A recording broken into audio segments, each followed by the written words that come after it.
What is mixing? Mixing is a process of thoroughly combining different materials to produce a homogeneous mix. Let's now look at it in the context of food mixing.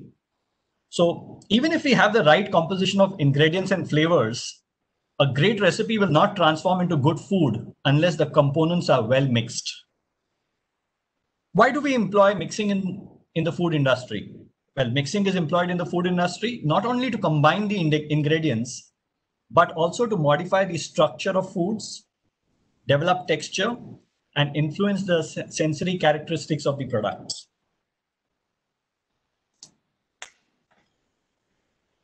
Well, before we understand mixing, let us understand what is poor mixing. So poor mixing is basically a non-homogeneous product that lacks consistency in composition, color, flavor, texture, reactivity when it comes to chemical reactions. And poor mixing can lead to rejection of batches and loss of high value of products. It is estimated that the cost of poor mixing is $100 million per year. And these numbers are dated 5 years back. So I'm not sure about the numbers now, but I'm definitely sure that they will be much, much higher than what they were 5 years back. What are the reasons for poor mixing? Well, inadequate and inaccurate definition of mixing objectives. We need to clearly define what are the objectives of mixing in the process. Is it to get a uniform color, a uniform composition, a uniform texture, or to modify any of the parameters? There is a lack of understanding of the material characteristics. Materials that we handle could be solids, liquids, high viscosity. When we mix solids and liquids, the material may behave differently. So understanding the material characteristics is a very important part in the mixing process. Incorrect selection of mixer. While we know the process, we may not be sure about the type of mixer which will be best suited.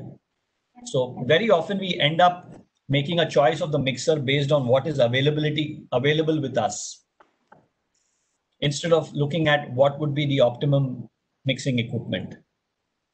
Incorrect scale-up techniques. Often we are able to develop the products at the lab scale, but to scale them up at the production level and to still get the same results, that is a challenge that mixing engineers generally face. Above all, there is limited knowledge on mixing equipment design and the parameters. I can assure you that by the end of this presentation, all of the participants here would at least have overcome any limitations that they have in knowledge.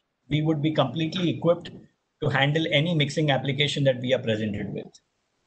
At this point, I would also like to insist, because we have some business owners. So a mixer is no longer a generic production tool, but it is a decisive and critical business tool. The quality of the product you produce will decide on the value of the product. And we'll look at one case study where how the quality of mixing drastically increased the product value. Most of all, it is to be understood that while mixing has an element of science, mixing is also an art. So it has to be viewed as an art and a science both.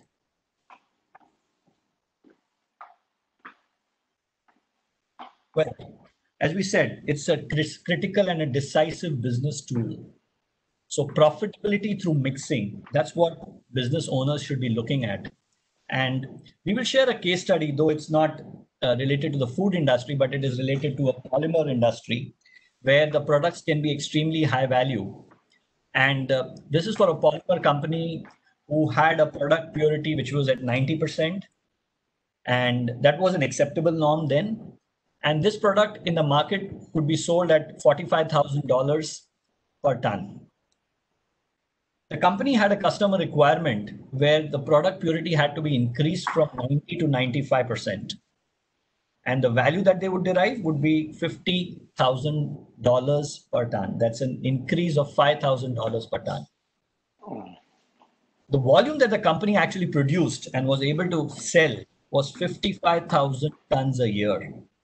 So the incremental benefit of 5,000 tons per year multiplied by 55,000 tons, the profitability can only be imagined. The number of zeros that you need to have, somebody has to actually calculate. So You can actually make your business profitable by choosing the right mixer, concentrating on your mixing process, and improving the quality of your product. In today's scenario, profitability and competitive advantage are dependent on subtle improvements in product quality through gains in mixing, performance, and efficiency. Well, this case study is an actual case study, and we had worked with this company to get the desired product purity.